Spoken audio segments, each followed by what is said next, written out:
Welcome, welcome, welcome. We're back. Kapow, kaboom, boom, shakalaka. It's 6 p.m. on Wednesday, the 18th of November.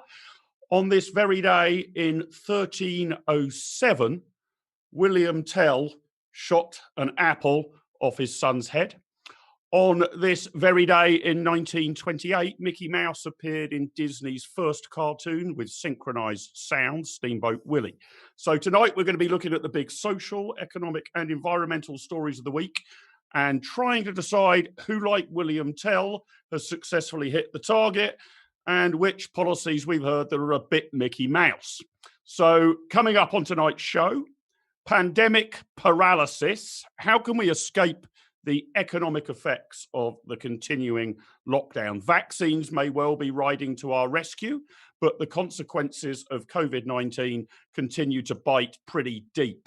Every month of lockdown, Julian Jessup of the IEA calculates costs us about 50 billion. So we're going to ask, what do we need to give the economy a shot in the arm, not just all of the citizens a shot in the arm with the vaccine?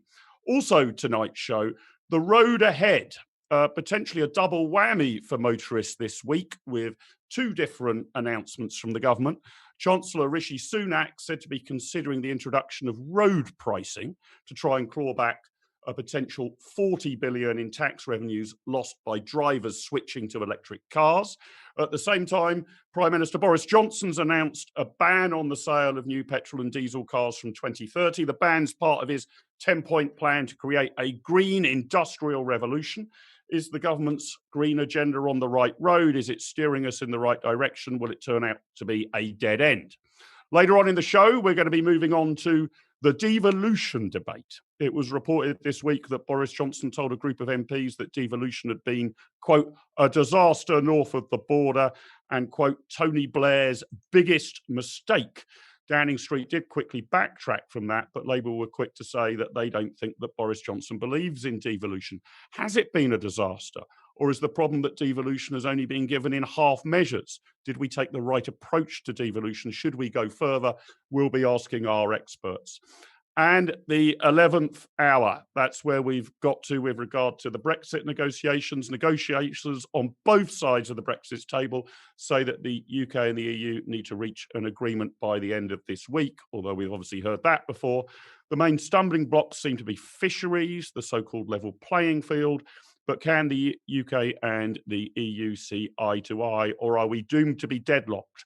And how might the comings and goings at number 10 change the actual final outcome? We're going to be covering all of that and more in the next 90 minutes or so. And to help me put the world to rights, I, as usual, am joined by a brilliant cast of commentators, economists, journalists, and academics, including later on the show, the Daily Telegraph's Dia Chakravarty, acclaimed economist Andrew Lilico, author, Labour Brexiteer and CEO of the Independent Business Network, Brendan Chilton, Karin Svanborg-Sjovall, the former chief executive of the Swedish think tank Timbro, our sister organisation in Sweden, and Philip Booth, Professor of Finance, Public Policy and Ethics at St Mary's University, Twickenham, and Senior Academic Fellow here at the Institute of Economic Affairs. They'll all be with us later, but first up, delighted to be joined by our first two guests. A very, very good evening to John Rentoul, the Chief Political Commentator for The Independent, visiting Professor at King's College London, prominent tweeter, as well as being the author of a biography of Tony Blair. John, lovely to have you on the show. Good evening to you. Hello there, Mark. And you're also the pioneer of the Twitter meme questions to which the answers are no, of course. So I'm not going to ask you whether Southampton are going to win the Premier League this season. That would be a very easy. Do sport. You don't do sport. Okay, good. Well, I'm glad I've learned not to meddle in that area. Very wise, very wise. And we're also joined by Rentoul Cunliffe. Welcome back to the programme. Rentoul, comment and features editor at City AM, previously deputy editor of the digital media site Reaction, which she helped launch, and has written for many publications, including The Telegraph, New Statesman, Spectator, Prospect Magazine, you name it. Good evening to you, Rentoul. Lovely to have you back. Good evening. So, John, I'm going to start with you. Each week on this show, we obviously cover the COVID issue. We've got this lockdown until December the 2nd. God knows what sort of tiers will be put into after that. How bad do you think the economic damage is? Is this temporary, like having a bit of a cold and we'll bounce back? Or are we actually causing long-term economic damage to the economy? And have we, the whole talk was sort of flattening the sombrero of the virus. Are we sort of doing that with the recession? You know, furlough schemes and the like are delaying the unemployment and business failures, but we've still got all of that to sort of look forward to in 2021, don't we? Yeah, no, I don't think we've seen anything like the worst of it yet. I mean, we've got huge unemployment, I think, to come next year. I mean, not just when the furlough scheme ends in March, although, you know, it was supposed to end before. I mean, who knows when it will actually end. But, you know, the longer it goes on, the more you're preserving jobs which are not really there. Mm-hmm. And that's what Rishi Sunak was worried about. I think he was bounced into extending the furlough scheme by the Prime Minister. Classic case of tension between number 10 and number 11. Prime Ministers always want to spend money and Chancellors always want to avoid spending money. But I do think the big picture is that, yes, the damage to the economy is absolutely huge. It's obviously temporary in one sense, in that we can build back from it, but we'll never make up for the lost output that we've foregone. So yes, it's both temporary and permanent. Mm-hmm. Rentoul, what's your take on this? I mean, John said he tries to avoid answering questions about sport. I try to avoid making economic forecasts because I think that could be a fool's errand as well. But there's sort of two schools of thought here. One is 2020 is obviously grim, but there's no reason why we can't spring back into action. You know, if the economy goes backwards 12%, 15% this year, we can sort of make it all back very quickly. Another school of thought is if you put in the economy in the deep freeze long enough, then its sort of DNA starts to degrade. You know, companies or individuals can get by with a week's lockdown, maybe a month's, maybe 2 months. But if you've kind of put the economy on ice for the best part of a year, then if you like, each additional day of restrictions is more painful than the last and more likely to tip a business over the edge. Rentoul, what's your take? Well, John doesn't do sports predictions. You don't do economic forecasts. I try not to do political predictions just because I've got them wrong basically every time I've ever attempted it, which probably is quite a good way of choosing the opposite.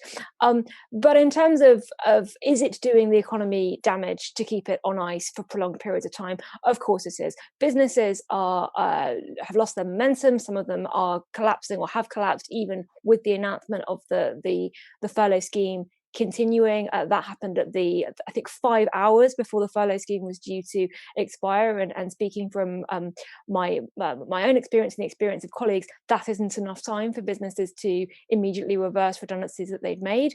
On a personal, individual level, if you have people who are out of work, out of the rhythm of work, even if they still technically have jobs because they're on furlough, but they haven't been working, people lose that structure, they lose their routines. I've been in the office all week, and I am definitely finding it harder to get up, shower, get dressed, get out the house at the same time that I used to, just because that habit takes time to build up and is very easy to fade away if you're not doing that every day.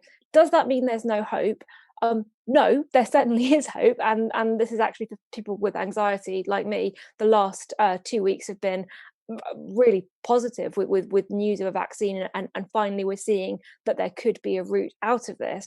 But at the same time, what I've heard is a lot of calls on social media and in newspapers and on TV for, well, hang on, even once we get the vaccine, we still need to be very careful. We're still going to need restrictions in spring, summer, winter, even in 2022. So I think even with the good news of the vaccine, the goalposts have certainly shifted. Originally, we were in lockdown for the purposes of giving the NHS time to prepare and make sure it wasn't overwhelmed. Then we were back in lockdown because we were waiting for the R rate to go down to a suitable point. Now we're in lockdown again to save Christmas.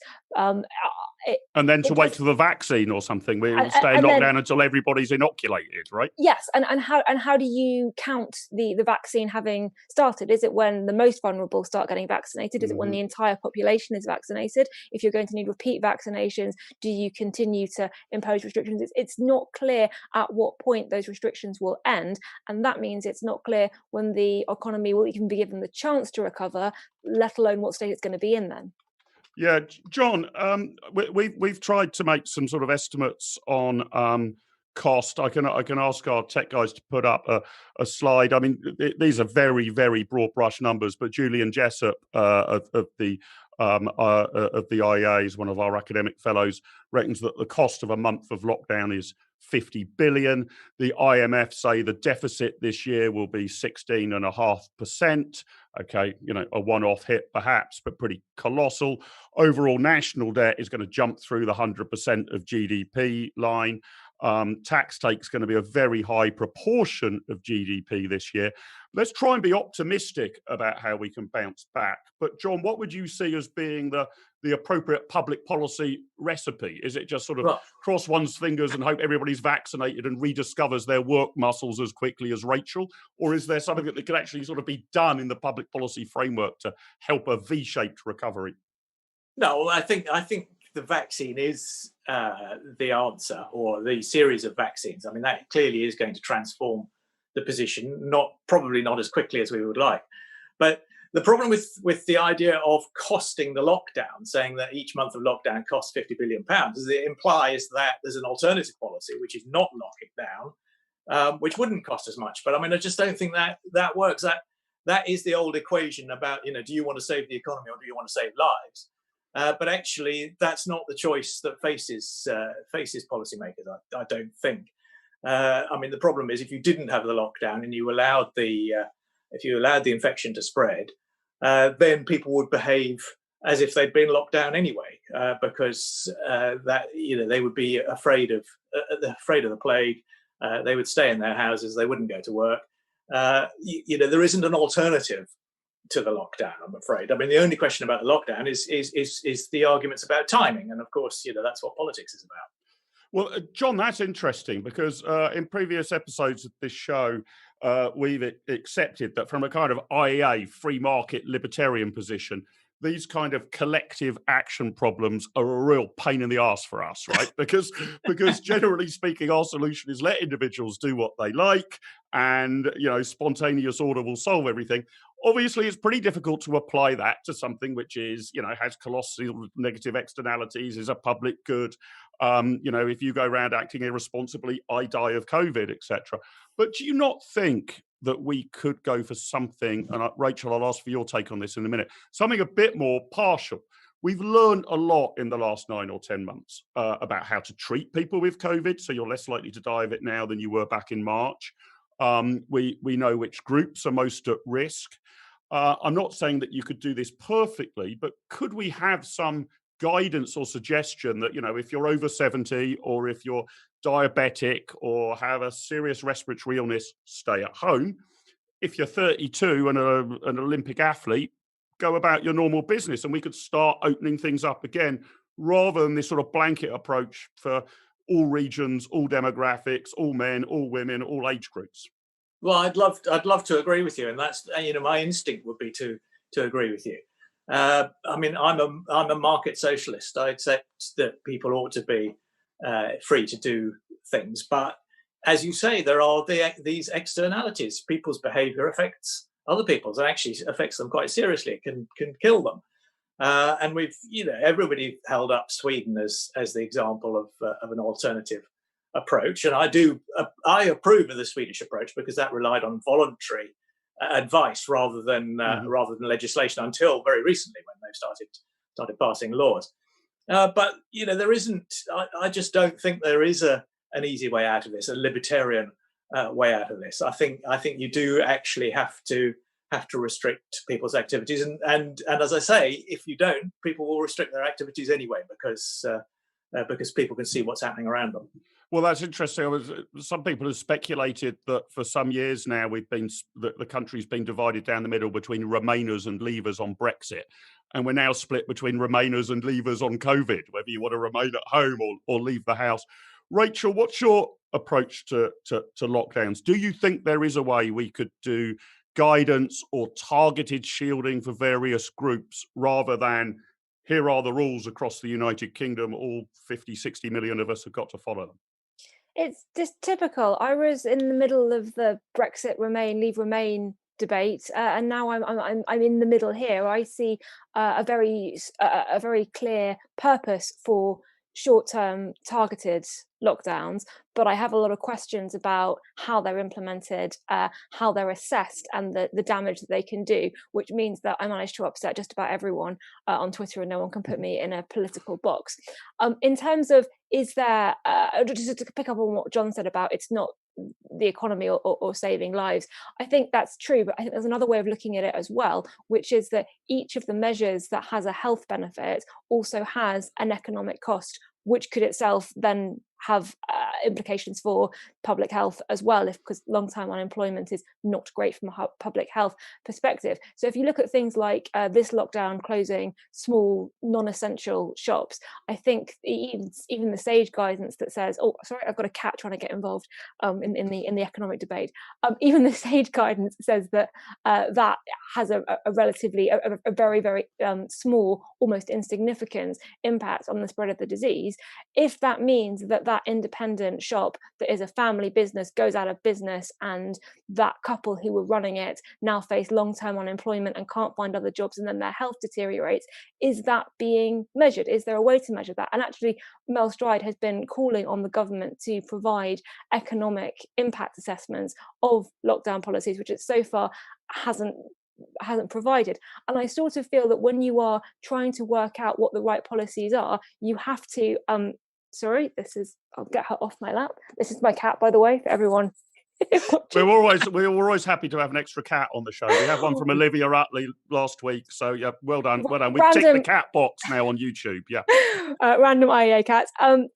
You have to be able to assess both of them. And if you are only assessing policy through the very narrow lens of, does it reduce the transmission rate? Does it save one COVID life? And you don't look at anything else. You don't look at the people who didn't go for cancer checkups. You don't look at the long-term unemployment. You don't look at the increase in alcohol consumption that could lead to long-term health effects. Then it's very difficult to work out if you are actually saving lives. And that's something that I just want to see a bit more honesty about from this government. Sure. John, let me come back to you on the kind of there is no alternative approach, and I get all the complexities about it, but I guess economics is the study of not having your cake and eating it. It is the study of trade-offs, and it is too simplistic, and we've argued often on this show about it's not just sort of, do you care about wealth on the one hand or health on the other? As Rachel says, if you focus everything on COVID, other things go to pot, whether it's businesses collapsing, and that then obviously has a mental and potentially physical health consequence, whether it's within the NHS that we're sort of putting all of our eggs in the COVID basket. So breast cancer screenings and the like, they seem to be going by the by. Do you think we've got the trade-offs right? Well, but those things are different. I mean, the problem about a virus pandemic is that once you let it get out of control, it goes on escalating, and more people get it, more and more people die. Whereas, if you miss cancer screening, then that doesn't have a sort of momentum effect. It doesn't have an exponential effect. It doesn't have a multiplier. So it makes sense, I think, to try to concentrate on keeping the R down. And I think the evidence on that on the latest lockdown is mixed. I hope it works, but you can't run this on a hope and a prayer. I think the economic consequences of allowing it to get out of control I mean, I'm not an expert. I don't know what would happen. Would there be bodies in hospital car parks piling up? But Rishi Sunak's a bright chap, our next prime minister, and if he was persuaded by the arguments put to him by the scientific and medical advisors, then that's good enough for me. Yeah, but John, you were mentioning earlier that it's the sort of the goalpost move. This is what's worrying me a bit, that I don't feel I can get a handle on what victory will look like for the government. It began with, which I completely understood, the health service mustn't be overwhelmed. We don't have enough ventilators. Therefore, it's crucially important, even if we can't stop the virus, that we don't all get it next Tuesday. We've got to spread that out a bit. Then it's become the R rate. But from what I can gather, again, not being an epidemiologist, it's questionable whether the lockdowns have helped the R rate. But even the R rate doesn't really tell you the story, right? Because to be frank, if it was loads of people in their 20s getting the virus, well, that's problematic, but nothing like as problematic as it spreading through care homes where everybody's frail and in their 70s. So what metrics should we be looking at in order to judge the government against? And what metrics do you think the government are looking at? Well, they're looking at hospitalizations and deaths. And I think that, those are the brutal statistics which you can't argue about. I mean, you can argue about to what extent coronavirus has caused hospitalizations, but I mean, they are going up sharply and more than you'd expect at this time of year. So, I think there are solid metrics, and you have to pay attention to them. But I think now is possibly the time to start thinking about what happens once the vaccines do start to be rolled out. Because I mean, I think if we can keep the lid on this for another few months, then things will start to look much more hopeful. Because as you say, if you can get the vaccine to the vulnerable parts of the population, then you don't care if it runs riot so much in the rest of the population. Because I mean, for people under 60, it's not a serious disease, and that's one thing that we were told at the start, and it still seems to be true. So then I think we can start to look at what the economy might look like after that. Rachel, you're always the voice of common sense, reason, and balancing everything up on this program. And you were sort of saying you were betwixt between. John, nobody can say that we don't have balanced voices at the IEA. We're very sort of balanced, sensible, middle of the roaders to kick off tonight's program. But Rachel, what sort of stats are you looking at to inform you about whether you're leaning towards the double down on lockdown or end it now? What should we be looking at? I mean, John's right. You can look at the hospitalisation rate and the death rate, but presumably that kind of follows to some degree from whatever the preceding R rate was. Yeah. So, what's the target on the dartboard that we should be looking at in order to judge what public policies, A, are right, appropriate, and B, are they working or not? If you're anxious like me, then none of the above, because it just gets too overwhelming. So don't do it. If you are going to have a look at the stats, I think John's right. I think tracking hospitalisation is important because as the demographics really do matter, and where they're being caught also matter as well. I think the government's approach to data doesn't fill me with confidence because it does seem that they tend to be led by, dare I say it, the media and the most sensationalist scaremongering voices in the policies that they put forward. Just as an example, with London's cases were falling in 21 out of 32 boroughs before lockdown measures were imposed. And I think one of the things that makes it difficult for the government is that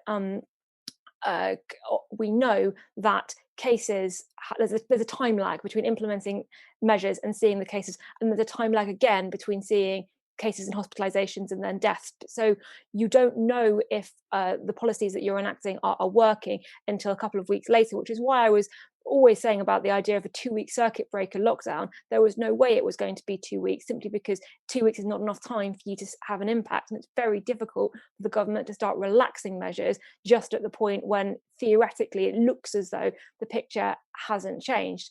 I think a lot of government policy at the moment is being built around saving Christmas, and I think we will see the lockdown ending. This is my prediction if you were going to ask for it. The lockdown technically ending on the 2nd of December as planned, but going into a very, very strict tier system that makes it seem like we're basically still in lockdown, just so that they can open it up for a few days over Christmas, give everyone a feel-good experience, and then come back in the new year and say, no, cases have risen, we have to go back into a form of lockdown, just because it is so political, is so based on optics. And I would like to say that the British public are smarter than that and can see through it. But unfortunately, it does seem like saving Christmas is now the policy goal rather than saving the economy or anything else. I'm not against Christmas. I don't happen to celebrate it. This would have been my first ever Christmas. But I do worry about the idea that we are making policy based on making people feel good for a couple of days in December rather than having a good, clear-eyed look at the data. The V-shaped recovery is based on Santa and Rudolph, the red-nosed reindeer, rather than anything. John, before I bring in some more guests, do you think that's about right, that for sort of cultural reasons, political reasons, optic reasons, we'll be able to mix more on, I don't know, maybe New Year's Eve as well and Christmas Day? But then as sort of night follows day, come January the 2nd, when we're all sort of recovering from our hangovers, we'll all be told, no, you can't see your mum and dad or your sister, I'm afraid. Get back to us in March. We'll try and reopen for Easter and the Easter Bunny, you know? Yeah, no, I agree with Rachel, actually. I mean, having been in Westminster today, I mean, the obsession among my colleagues about Christmas and what people will be allowed to do then is intense, and you do suspect that it is driving government policy to a large extent. You know, and again, you know, I mean, I agree with Rachel. I'm not against Christmas, but it does seem a little bit pointless to have government policy driven by that, how that looks to such an extent, especially if you're just going to open up for 5 days and then close the window again. Sure. Stay with us, Rachel and John. I want to move on to our next topic and bring in two more guests to help pilot our way through it. It's a warm welcome back onto the show to Andrew Lilico, the Executive Director of Europe Economics, Joint Chair of the IEA's Shadow Monetary Policy Committee, a regular columnist for the Telegraph and regularly on television, BBC, Sky, Bloomberg and more. Andrew, great to have you with us. And a welcome, I think it's his first time on the show. I don't know why it's his first time on the show. We should be having him on the show a lot. To Professor Philip Booth, who is the Senior Academic Fellow here at the IEA. He's also Professor of Finance, Public Policy and Ethics at St Mary's University, Twickenham. And in the new year, he will become Director of the Vincent Centre at the University of Buckingham. Good evening to you, Philip. Lovely to have you with us. Thank you. Hello. Nice to be here. And Andrew, great to have you back. Good evening to you too.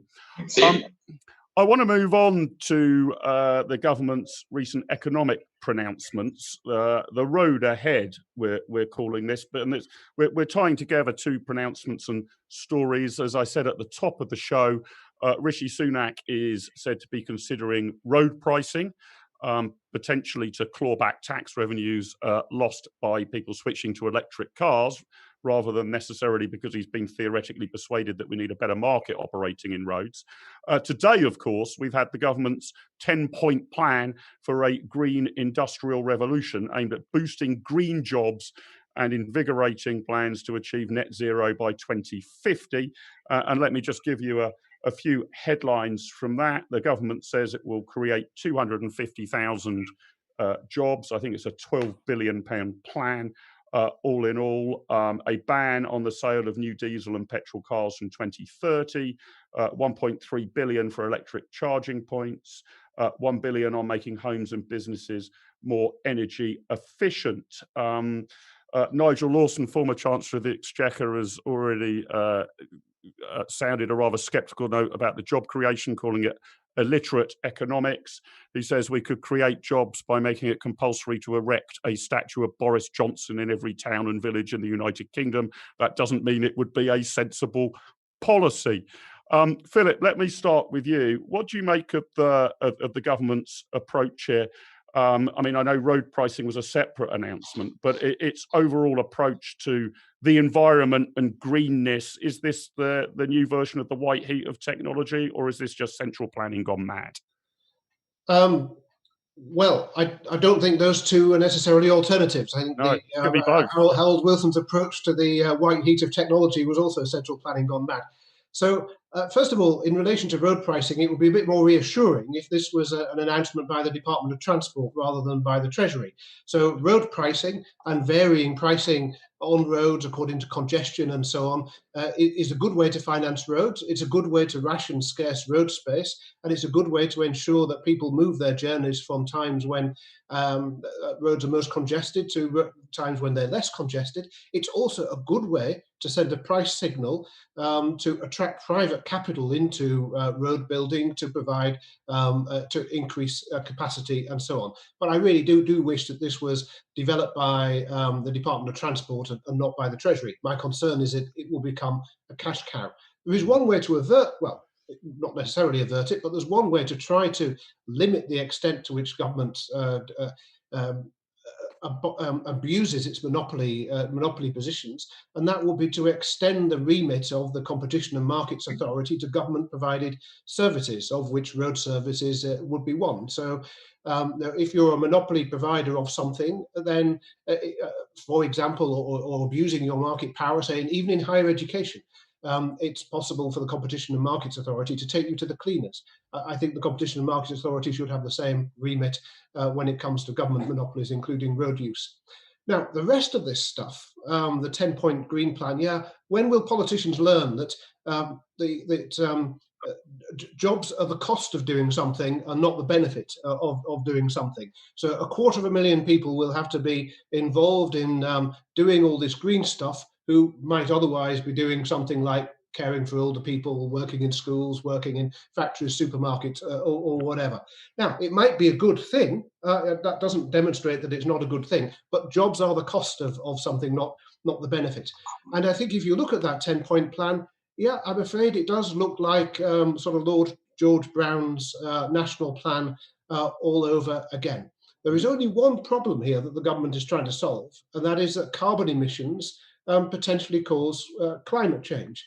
But there are 60 million different ways of solving that, because we all have different preferences for and can respond in different ways, which have different costs.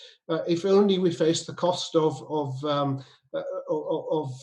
carbon emissions through, for example, a carbon tax. The idea that the government should have a 10-point plan and somehow steer the economy through central planning out of climate change, it's just an incredibly expensive way of doing it, and will probably fail. I think the only thing on this 10-point plan which has any merit potentially is the government subsidisation of research into the use of hydrogen as a replacement fuel, because it'd be very difficult to finance that in the private sector, not least because of all the safety concerns, licenses and so on the private sector would probably need. Andrew, let me come to you before I get the thoughts and the closing thoughts of our first two guests. I know both of them need to leave soon. Has the government lost sight of the price mechanism as the appropriate incentive to achieve your ends? And in this case, the end presumably is to radically reduce carbon emissions. It's all just a central plan, isn't it?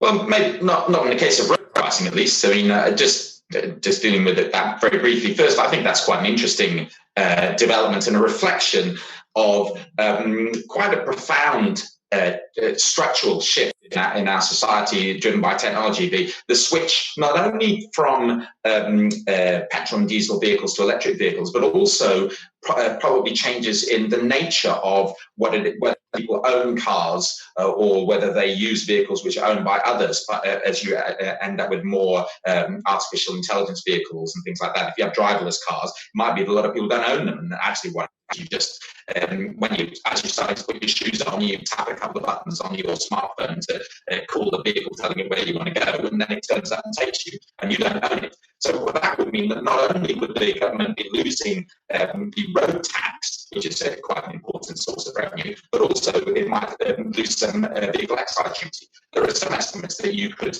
eliminate as many as 80% of privately owned vehicles in some of these. It may not be as high as that, but there's still a considerable revenue loss. And so switching from those kinds of ways of funding roads to having road pricing is quite an important development. And the mechanisms for doing that, whether the ways that they can doing that now are going to be the best ones, I think. Andrew, I've got to stop you. We're just having some trouble with your audio, which we're trying to sort out.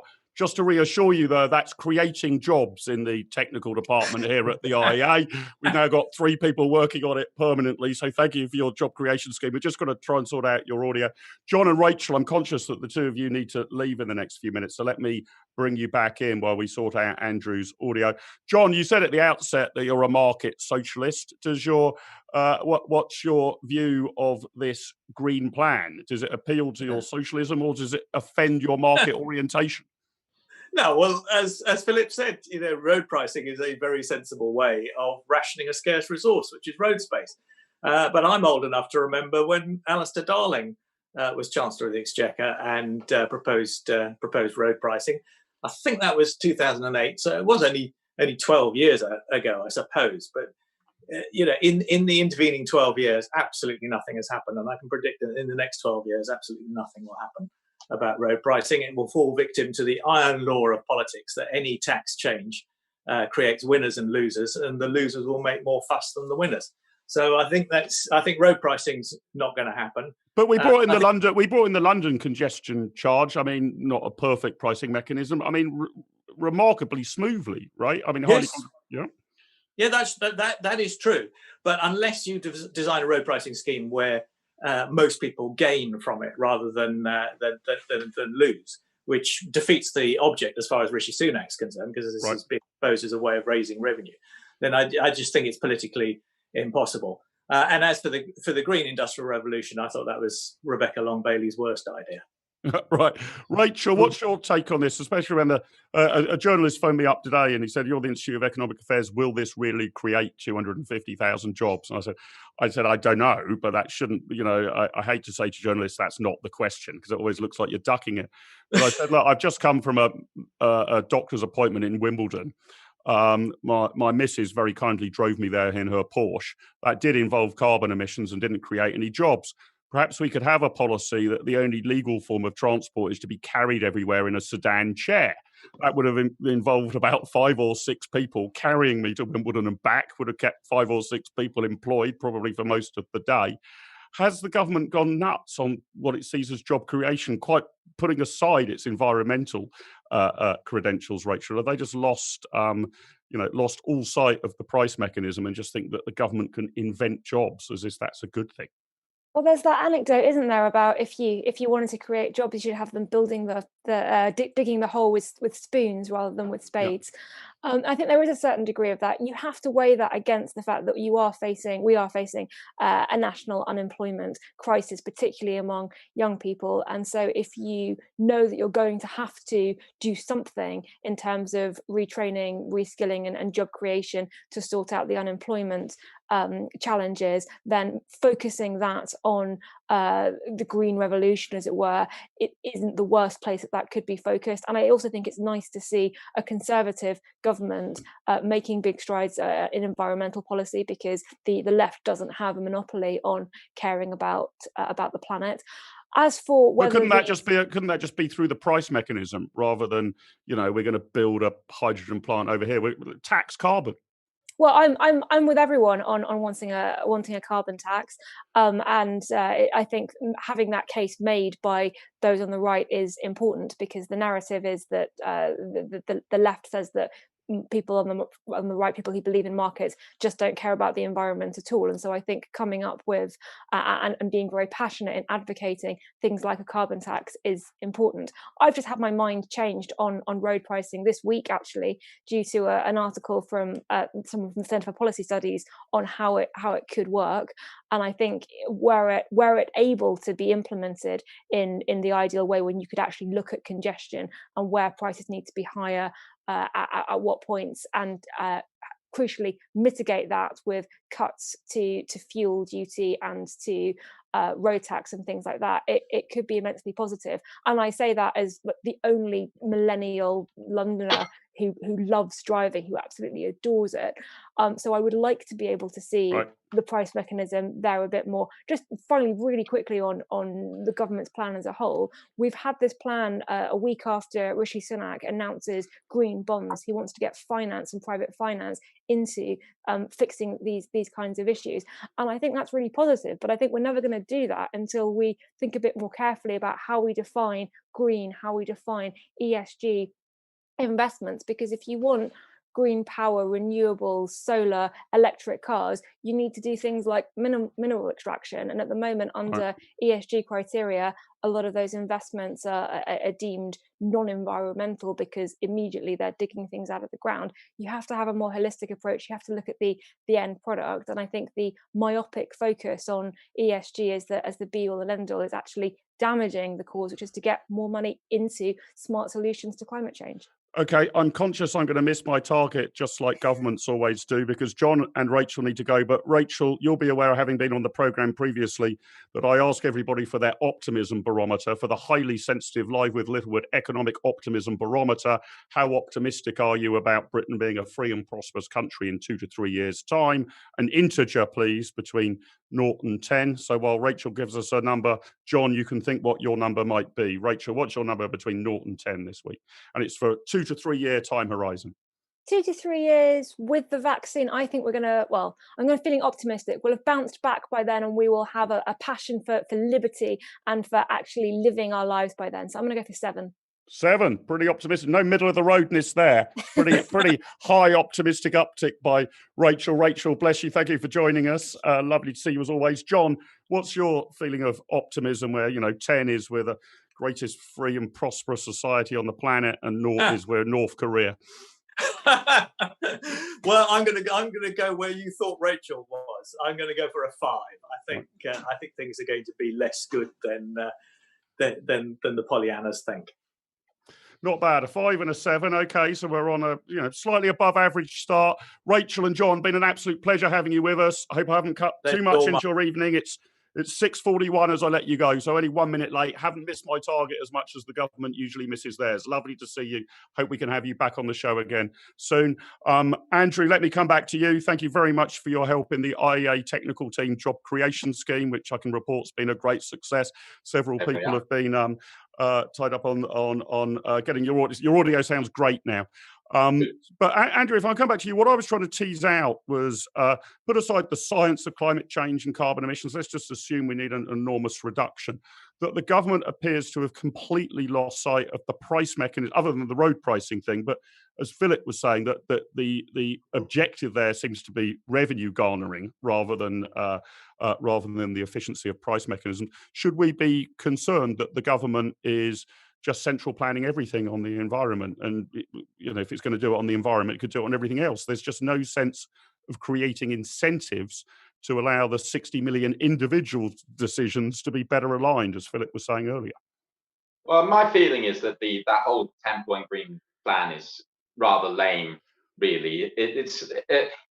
Things could have, if you were going to really do something radical on climate change, you'd be doing much more extensive things. And if you were doing much more extensive things, then I'd worry much more if you weren't using price mechanisms.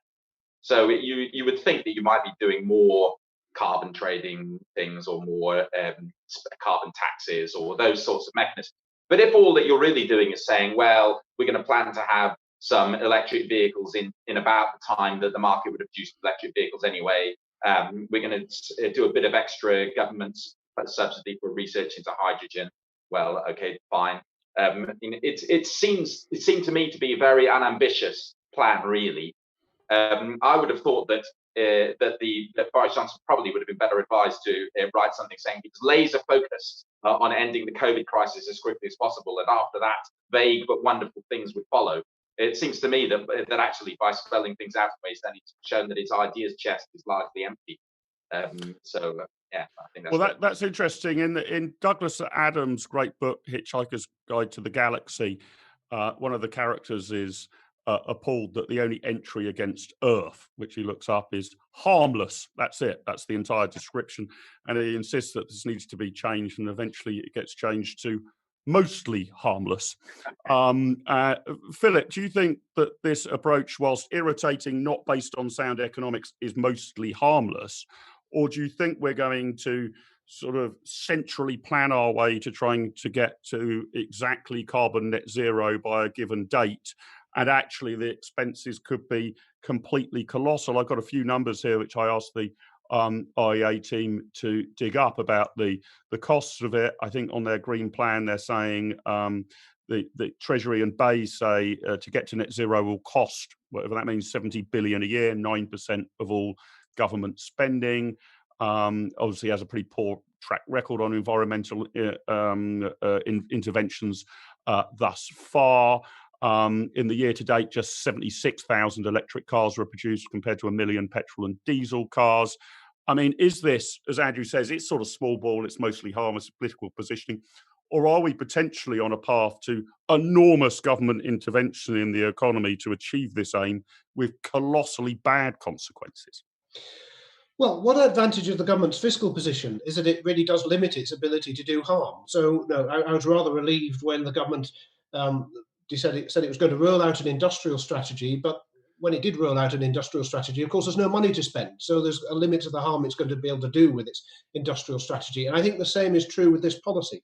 But if the government really does try and achieve net zero by 2050, and it does it through central planning rather than by, for example, carbon taxes and other mechanisms which all allow us individually to reduce carbon emissions in the ways which are most efficient for us, it will just simply cost us more. We'll have to sacrifice more in order to be able to get to that goal. So it'd be very damaging. But it's also rather damaging, and maybe this is a sort of arcane IEA point, but it's also rather damaging in terms of how it affects the tenor of the debate, because the message you're getting from the government is firstly that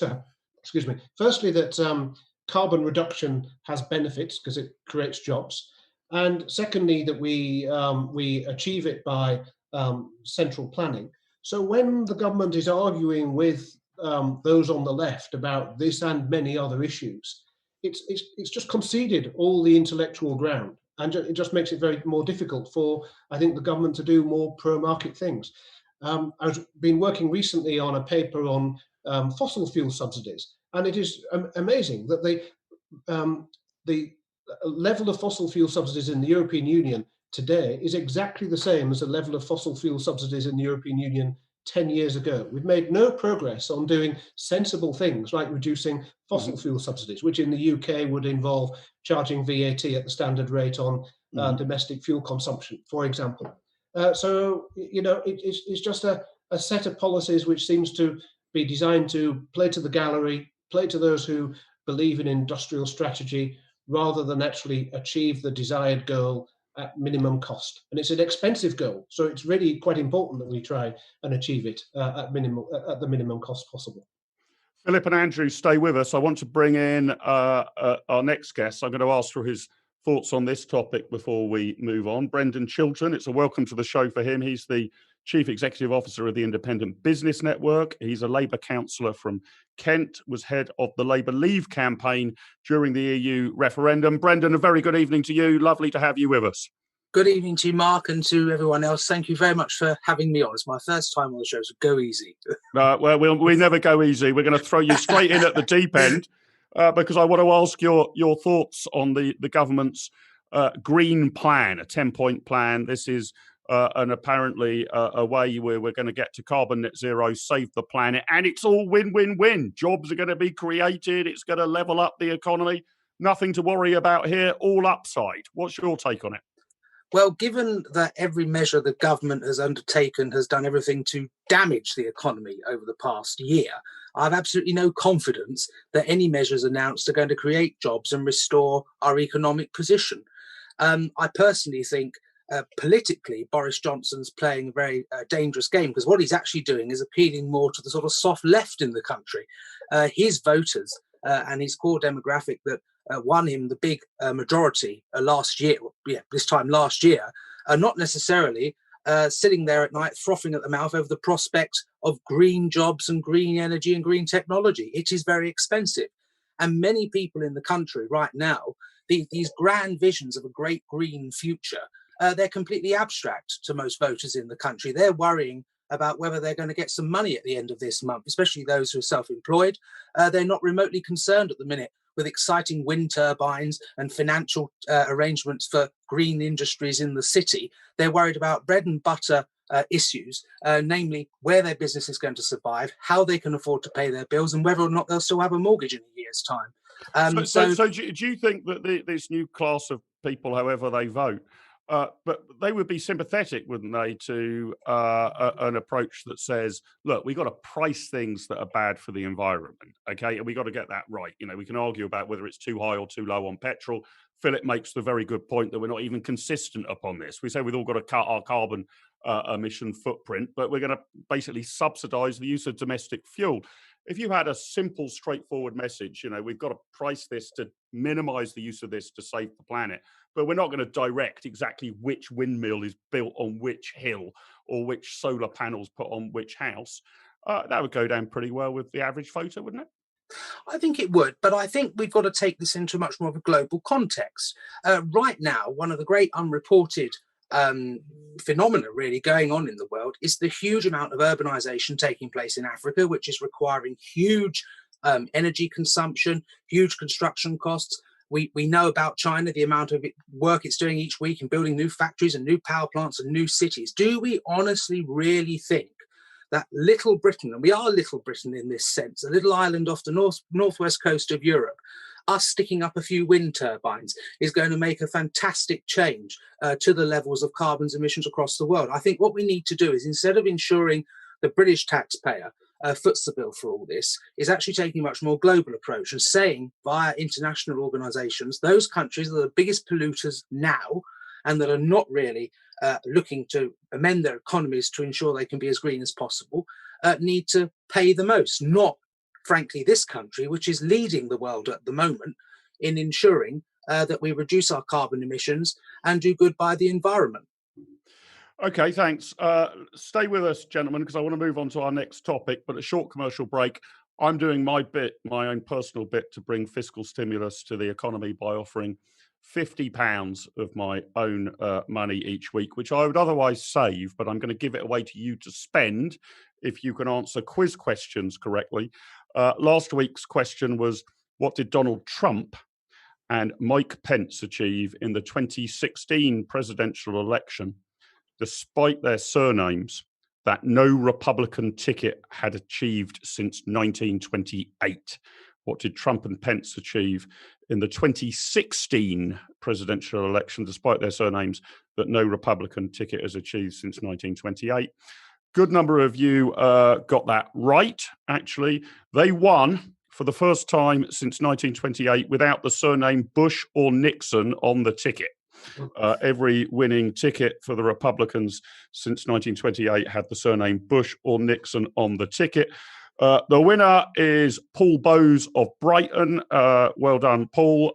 My team, as part of my job creation plan, I've got my team to send you an email in order that we can work out the transfer of £50 of my hard-earned money to you.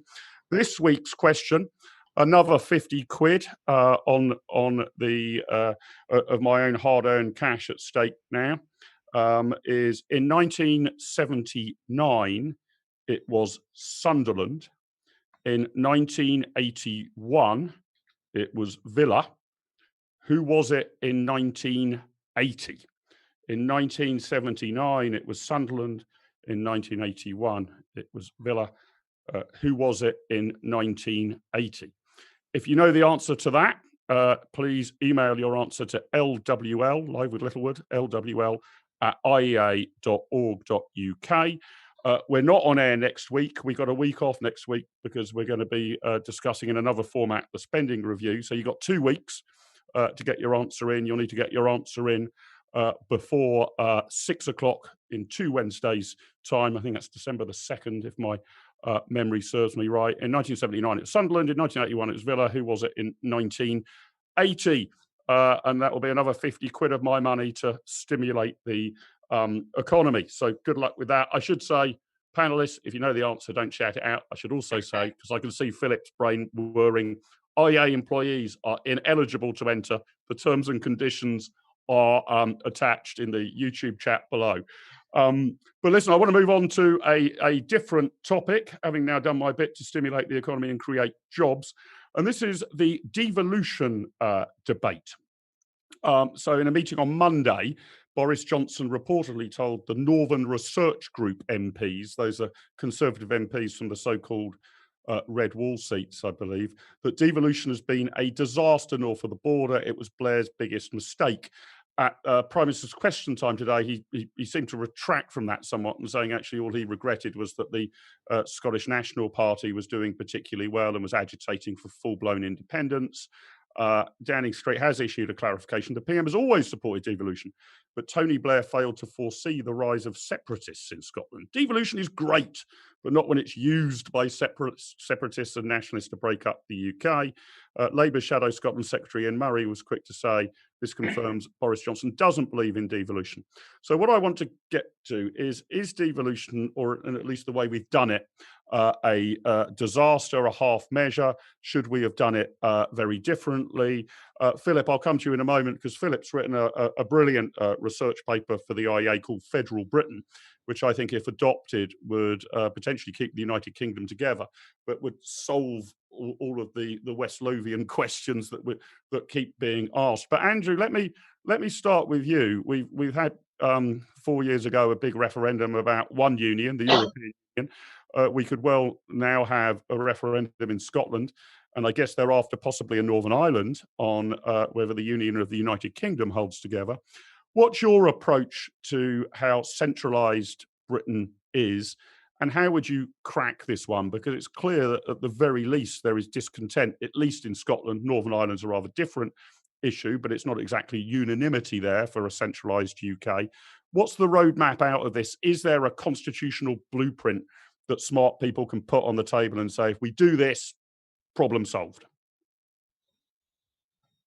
Andrew. Well, I'll start by, I wouldn't have started from here. I'll start with that, in that I argued in the late 1990s and early 2000s that though devolution was a daft way of doing things, if we were going to have it, we had to have it everywhere.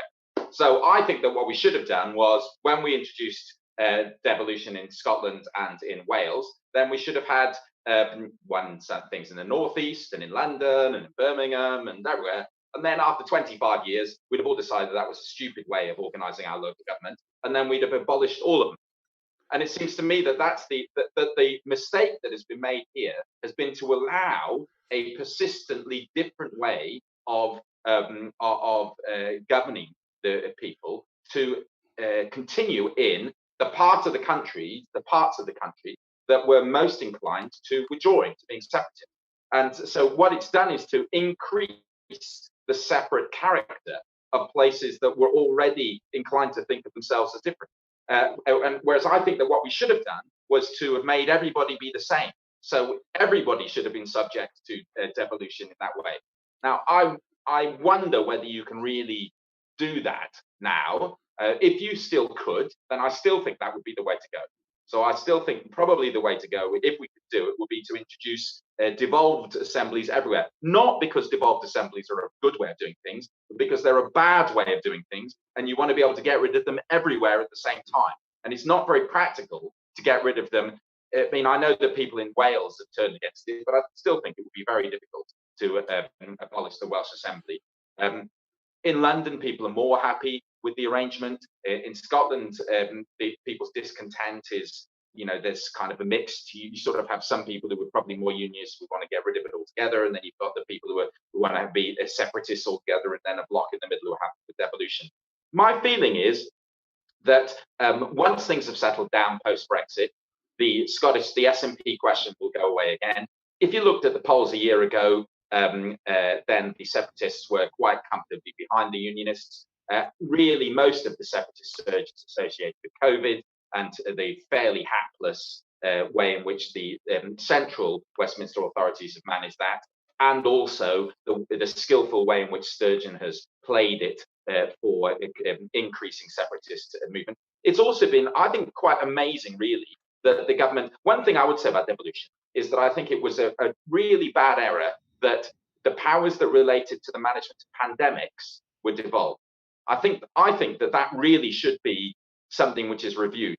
Ending up in the situation where you did things like close down going into Wales from England, and that you had that kind of activity where it wasn't at the same time forbidden to move between different parts of England, I think is a very strange way of managing things in a pandemic. And I think that's clearly a mistake, and is a thing that should be thought of again if we can. In a more serious pandemic, if we ended up with an Ebola type situation, I think having different management in different parts of the country would be absolutely catastrophic.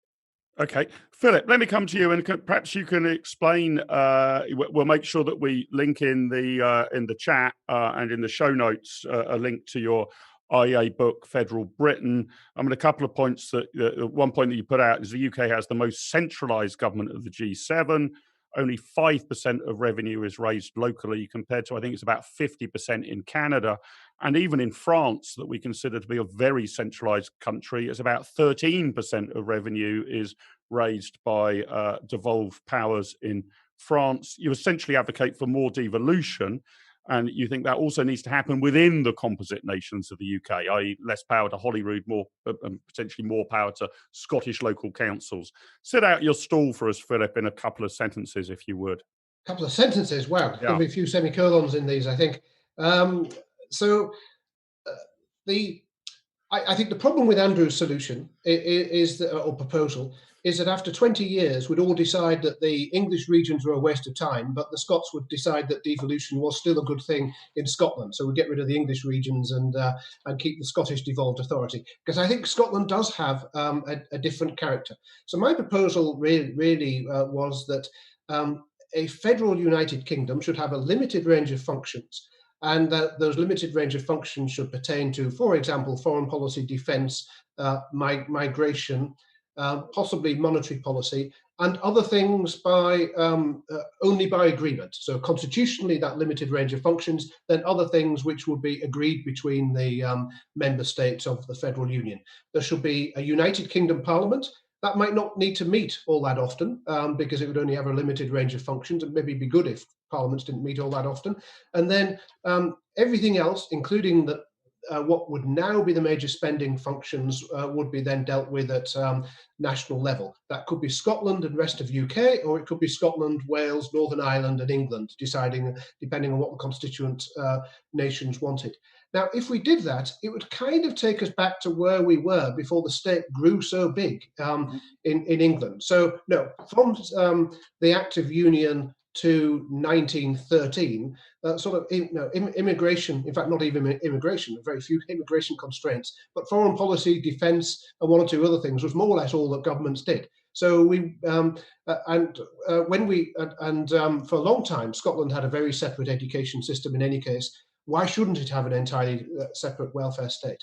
But the biggest mistake in all this is that despite all the devolution in Scotland, despite all the talk of city deals, mayors, devolutions to regions, Birmingham, Manchester, etc., every layer of local government, including the Scottish Parliament, is essentially a branch office of Whitehall, with Whitehall giving the local entities, including the Scottish Parliament and the Welsh Parliament, the money, and those entities spending it. And the economic evidence suggests that that's the very worst of all worlds, when you have entities which are responsible for spending money, but not actually raising money from their own from their own people, their own electorate, their own localities, because then the relationships are all skewed. Instead of the relationships between local authorities like Brendan's and the Scottish Parliament and so on being with the electorate, the people from whom they are raising the money, the relationships are instead with Whitehall,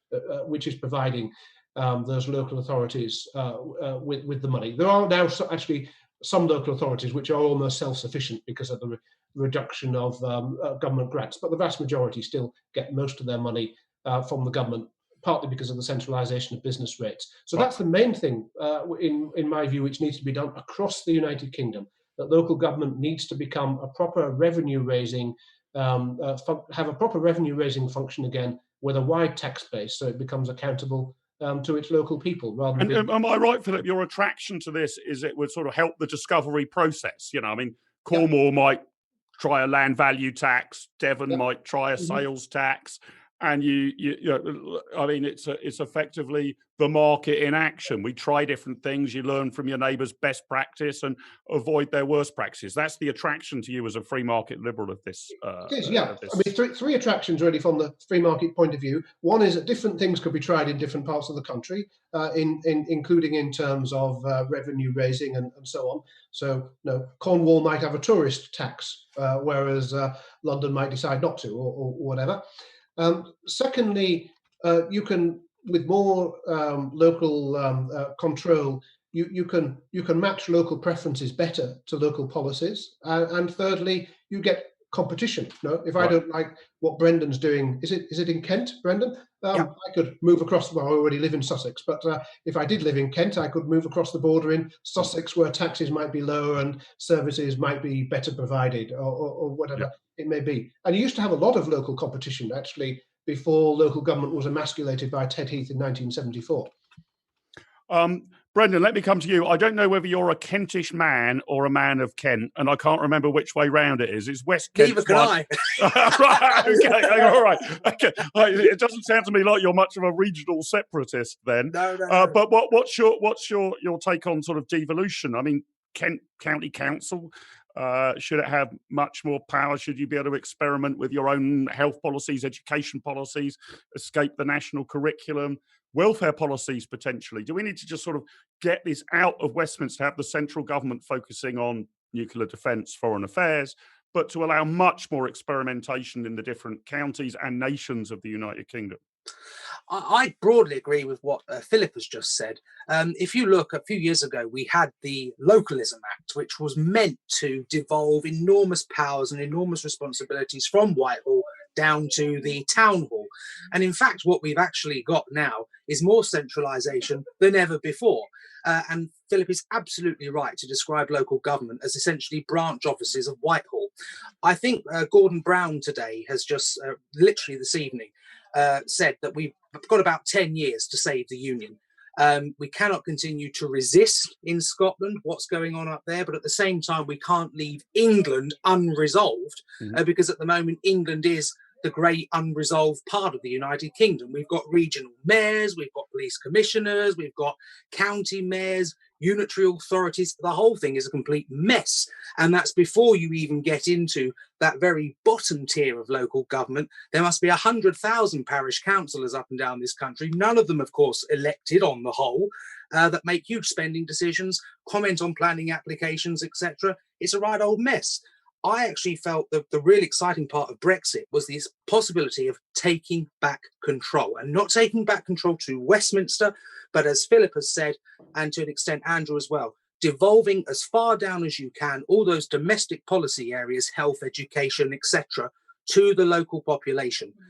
Local government and central government finance does need an overhaul. It is absolutely absurd that businesses, particularly in the southeast, are paying these vast, enormous business rates, yet they're seeing very little investment in their local high streets to keep their businesses afloat. Yeah, right. And COVID has only escalated those problems.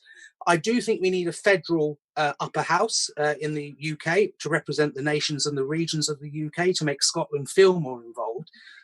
I don't think the Prime Minister's assessment of devolution above the border, it is a disaster. What is a disaster is both the Conservative Party and the Labour Party's failure to connect with the electorate and to allow vast swathes of the Scottish electorate to comfortably move into the hands of the SNP. That's not a constitutional failing, that's a political failing. And more so, I would argue, on the part of the Labour Party, because I think even Gove in recent weeks has said privately he's very concerned that Labour is not in a strong enough position in Scotland to tackle the SNP, and that it's basically our seats that have given the SNP this huge majority. I think Wales is very interesting as well. If I could just finish on this one point. The turnout for the Welsh Assembly for creating it was extremely low, and the majority was extremely low. And I think the new party that's launched in Wales, which is Scrap the Assembly, Scrap the Assembly. I've got a funny feeling that's going to do quite well. Interesting. Andrew, before I let you go, obviously I need your Live with Littlewood optimism barometer number. But do you think there might be a problem with federalism in the UK, if you like, because England's so large? I mean, England's what, 80% or so of the population? It would be like trying to have a federal United States of America with only California, Nevada, Colorado, and New Mexico. Do you think that's part of it, that there's exceptionalism in Northern Ireland and in Scotland, and kind of federalism requires, I don't know, sake of argument, 10 different countries of about equal size? So is it extremely difficult because of the English problem more than the Scottish problem? And what's your Live with Littlewood optimism number for this week, Andrew? Sure. So absolutely, I think that I don't think proposals like an English Parliament and things like that are really a runner for precisely the reason that you say, which is that it would be enormously asymmetric. I do think I've got two little things. So we did a study for the LGA on the impacts on GDP growth of increased fiscal decentralization. So it is absolutely the case that there's quite a large, it's quite a high level of fiscal centralization in the UK. And I think it's more a matter of the money than of the service management. The service management, there's actually, that's not so different in the UK from other countries. It's where the money is. And there's actually quite a bit of scope for growth. One other thing there is, one of the attractive things about Philip's scheme, from my point of view, would be moving some of the money or increasing the amount of money that was autonomous in the Scottish local authorities might tend to undermine the SNP's ability to play up the separatist movement at the Scottish Parliament and Scottish executive level. In terms of my my optimism index, I think that the vaccines are potentially absolutely game-changing. I think that all this discussion of Bantam, that we should expect it to be next early summer before we see a large change, I think that's just for the birds. Seems to me that there's going to be, once the vaccines are authorised, which I understand it's likely to happen within days, there's going to be absolutely enormous pressure on the government, quite rightly. Vaccinate all the vulnerable people within 2 or 3 months, then let the rest of us go. Maybe have some masks on public transport or something. But I think that basically, once the vaccines are there, this is all going to be over quite quickly. I think that's particularly true because I think the second wave, it's by no means clear that R has gone below 1 with lockdown. And so I think the reality is probably going to be that we're going to have something which is lockdown by another name, carrying through virtually until these vaccines are done now. Maybe with a few days off at Christmas. And that's another reason for getting the vaccinations phase really out of the way as quickly as possible, because we're not going to be able to, it's going to be very hard to justify allowing a third wave from what's probably actually going to be a very high level. I think that probably by the end of next week, we're going to be about the same level of hospitalizations that we had in the spring. Right. And if you start with that and then you relax, then you're going to end up with 2 or 3 times the level of hospitalizations that there were in the spring in your third wave. And I'm struggling to work out whether you're optimistic or pessimistic, Andrew. Right. Okay. So in terms of what that means, I'm looking ahead a year or 2 years. I'm now really quite optimistic because I think that this is all going to be done very soon now. Right. So what's the number? So I'm going to say I'm going to from my 2 before, I'm going to have a massive optimism grade inflation to 7 for looking ahead. That is the most inflationary number we've ever had, from a 2 when Andrew was last on to a 7. Andrew, thank you very much indeed for joining us. Enjoy the rest of the evening. Philip and Brendan, please stay with us. I want to introduce 2 more of our guests. Gia Chakravarty from the Daily Telegraph. Wonderful to have Dia back on the programme. And Karin Svanborg-Sjovall. Now, Karin I've known for 10 years and I still can't pronounce her surname, so she's going to have to put me right on that one. Last week we had Angus MacNeil, the Member of Parliament for Hale NN Ayr, which is a Scottish seat, even though most people think it's in Middle-earth. How badly did I strangle your surname, Karin? Pretty badly. Pretty badly, yeah. Okay. Worse than last time. Even worse than last time. I asked my team to write it out for me phonetically in English. That didn't work, but it was an attempt at a job creation scheme. Anyway, great to have you back. Dia, lovely to see you. Thanks very much indeed for joining us. I want to move on to matters Brexit in just a moment, but I wouldn't mind having your thoughts. Dia, perhaps I can start with you on the devolution and the Scotland debate. Having gone through this whole argument about whether we sit with the European Union or not. We're now looking at the Union of the United Kingdom and of Great Britain and Northern Ireland. Philip has said a bit about his approach, which is that the UK should just go federal, basically. We should give a lot more power downwards. The UK would still exist, but would focus on UK things, not welfare policies, health policies, and the rest, education policies. We can have much more experimentation at local level. Is the Daily Telegraph up for that, do you? All opinions expressed today are mine and mine alone. I couldn't drag my employer into this if you wanted me to have a frank discussion. I thought the idea of devolution originally was a certain way towards that destination anyway. So that's how it was envisaged, I think. But of course, quite a lot of power was actually held back in Westminster, and it was going to be a sort of a steady journey into that ultimate aim. Quite how well that has happened or how well that has worked out is an interesting question, I think, and we are looking at trying to sort out some of those questions, trying to answer some of those questions. But I mean, all the opinions that I've been reading today and all the opinions I've been hearing today seems to be aimed towards Boris Johnson and saying you can think something, but you can't say some things out loud. Even if a lot of people are thinking what you're thinking, you have to choose your moment to say certain things when you hold certain offices, and the way you phrase it, that's quite important. Now, if any of you have been following Boris Johnson's career, you know that that's probably not something that he excels in.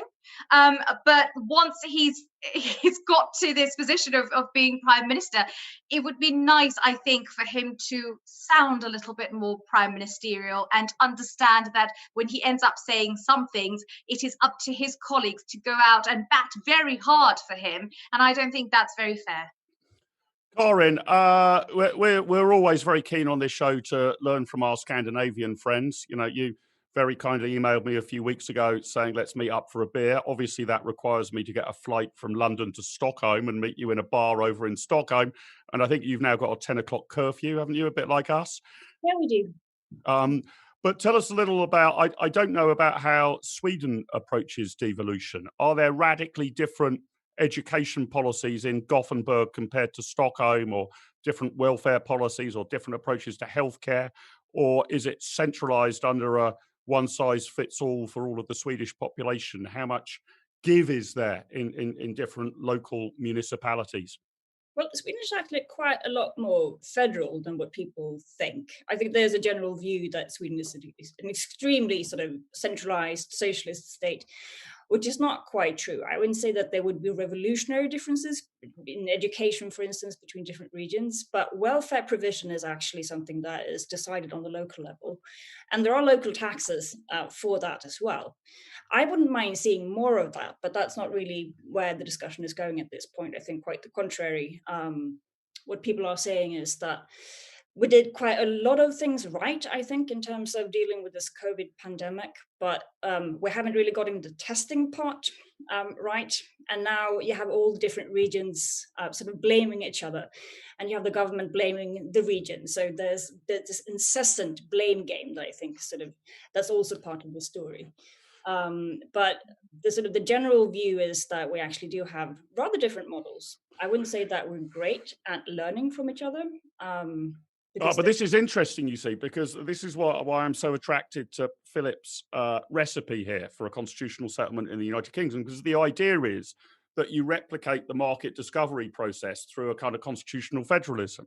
So why aren't people catching the best ideas? You know, if District X in Sweden tries this particular policy and it works, why aren't districts Y and Z adopting it, and vice versa? If some local area goes completely off at the deep end, doing something utterly crazy, does anybody, decide to change that and say, well, we're not going to do what they're doing, we're going to go down a different path?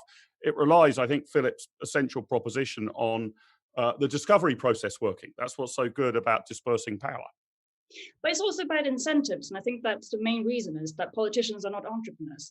So nobody really, nobody gets rich from learning from anybody else.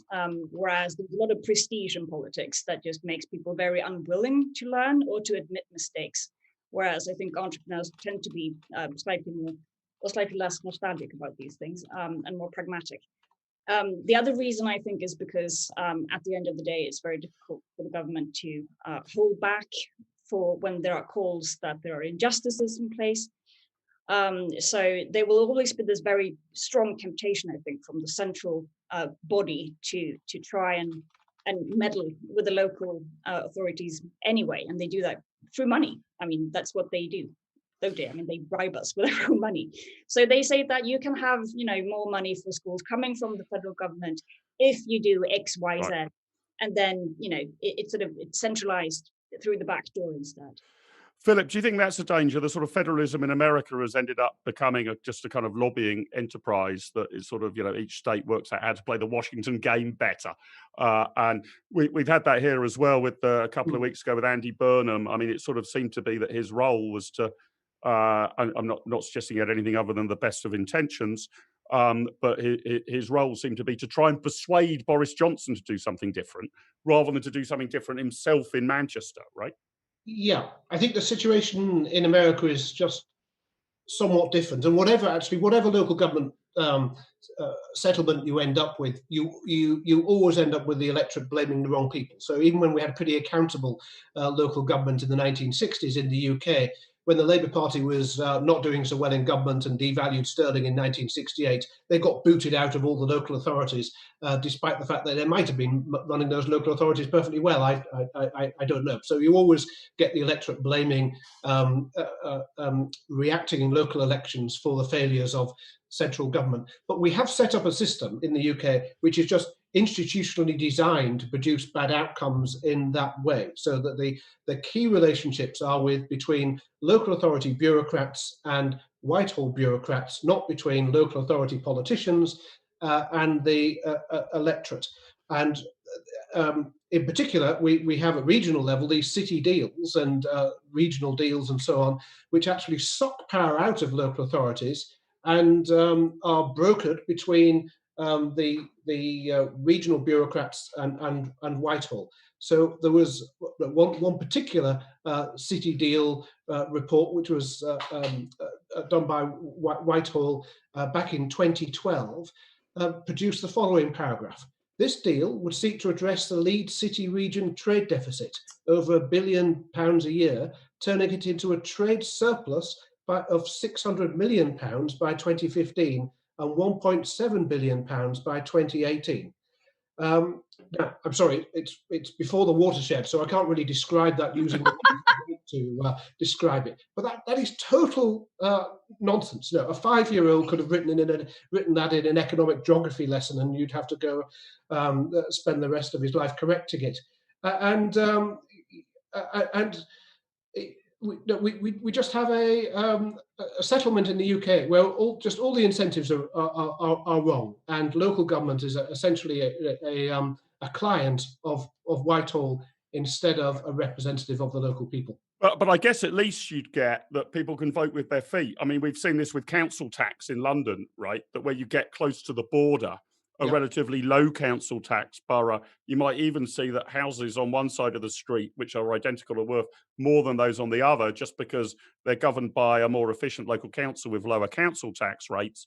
And consequently, those properties are more desirable because you're confident that your tax bill will be less. So ultimately, it gives you that movement. I think you were saying earlier, Philip, that you could move from, Kent to Sussex if you really hated what Kent Council was doing. So even if politicians don't learn from each other, people can vote with their feet, right? Again, you can if the local authorities have responsibility for revenue raising. So people did used to move from city areas where the services often were better and the rates were much higher when we had rates, to country areas outside where the rates were lower and the services were lower, and vice versa. So yes, you could match policies to local preferences more effectively, but you can't do that unless the local authorities are actually responsible for raising money themselves rather than collecting it from Whitehall. Yeah. Okay. Listen, I want to finish off with the topic that has dominated British debate for 4 years, not just the last 6 or 8 months. Brexit. We're in the 11th hour of the negotiations, but I've heard this so many bloody times before. A deal needs to be struck by the end of this week. The main stumbling blocks appear to be fisheries and securing a level playing field. Frost, our key negotiators, playing hardball. I will not accept a deal, David Frost says, if that overrides any of the key points. The EU wants regulatory alignment on climate, environment, labour and social law. Are we going to get there? Now, Dia, this is your deck of cards. I've asked you to try and change the Telegraph's line on a federal Britain, but I'm pretty sure I know where the Telegraph's coming from on Brexit. Where are we at? And is this the final play of the last deck of cards? Or are we going to go all around this again next month, the month after? It's always the goddamn 11th hour in these negotiations, from what I can make out. Absolutely. It reminds me a little bit of all those tweets and articles that you get about, X number of hours to save the NHS. And it's always sort of, we're nearly there. Now is the time. People's minds have to be focused now because there's simply no other way out. I've heard this a million times, just like everyone here. So it's hard to understand or hard to take that sort of urgency seriously. But I think one thing we can depend on and believe quite seriously is that the 31st of December deadline is a hard deadline. That is when we come out of the so-called transition period, and that's when we really are well and truly theoretically, I suppose, out of the EU. And what the debate now is, as you said, the sort of the main points: fishing, state aid, regulatory alignment, those sort of big chunky things. If we cannot agree on an agreement by the 31st of December, there will have to be little emergency deals in place in order to make sure that planes fly, for example. Well, we got that. We've agreed air traffic control or something. They did that, but that was a temporary, if you remember, you're absolutely right to bring that up. That was a temporary agreement to say we're going to have that while we think up a permanent plan and move to that. So you're absolutely right. It'll be extension of those few mini deals, which are already in place in some cases. In other cases, they're not at all in place, but they will have to be in place. And it's at that stage that you come to think, oh, so does that mean we will have 3 more months, 5 more months, 6 more months of it being a temporary state, which is not good news for businesses or indeed people, who are trying to plan their lives. Somebody was saying that I remember reading that the whole fishing quota, the fishing issue, there might be a 5-year period in place to get to where we actually want to be. So my job, I think, might be secure. But what that says about, so many other people, so many people's lives and livelihoods being sort of in this volatile situation, I dread to think. Right. Karin, let me come to you. I was surprised when you said, let's meet up for a beer in Stockholm, because you said you wouldn't speak to me again after Brexit. You have broken that pledge a few times, but it does seem that the UK is going to continue obviously going to argue about its relationship with the continent of Europe forevermore, whether even if we're outside of the EU. How's this being perceived from overseas? Have we made the biggest colossal mistake in our history, or is this all just, I'm now bored of it. It just goes on forever and a day, and it seems to me there might be considerably less at stake than was initially assumed. Well, I think the general conclusion, if we talk about the deal that is being discussed this week, is that there will be no deal, because no party really has anything to gain from it. Again, the incentives are not there. I think the general perception is that Boris Johnson really don't want to have a deal. He would prefer for the WTO sort of rules to apply. He doesn't want the EU to have any sort of influence here. And I think from the EU side, there is also very little incentive actually to sort of give any ground at this point, partly because a lot of the very EU critical, successful parties that we've seen in Europe have looked at Brexit, and frankly, it's not been a very appetizing process. So I think from the EU side, it's not such a bad thing that this is difficult. It soothes things.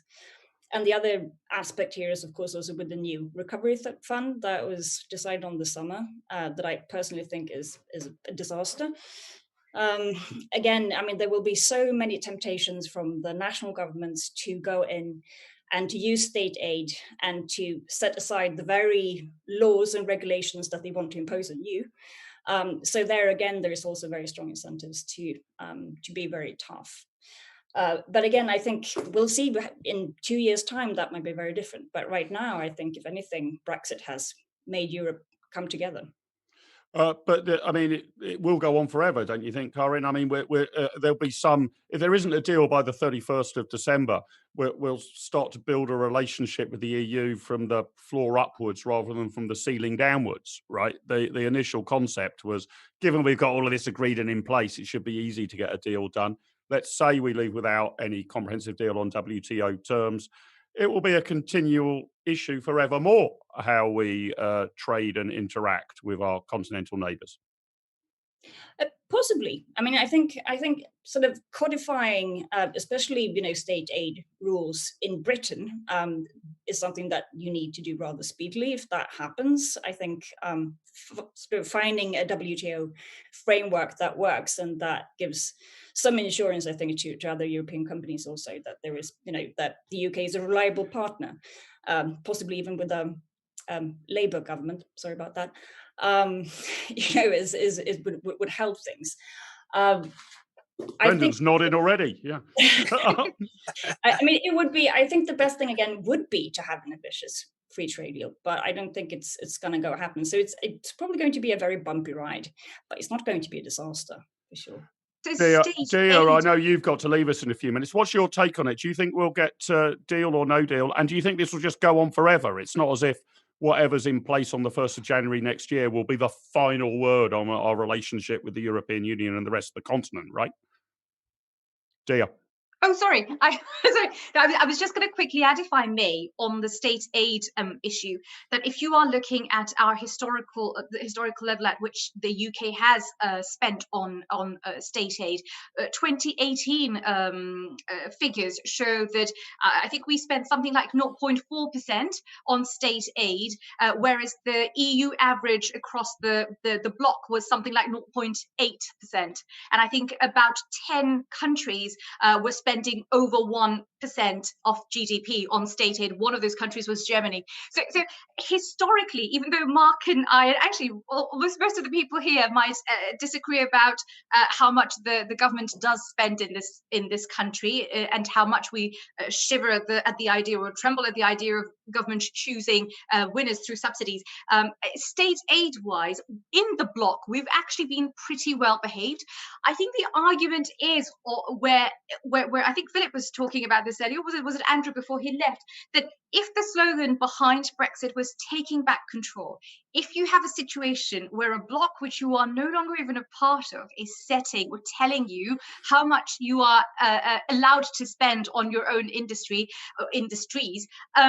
that's not quite taking back control. And I think that's where it is sort of falling through every time, which is why it's really important for Boris Johnson, I think, to win this debate on state aid. Right, but on state aid, dear, haven't we? I mean, I thought the whole idea of leaving the European Union, you and I tend to agree on this, was to escape regulation, state interference, and all of the rest of it. You Indeed. Say how well behaved we've been.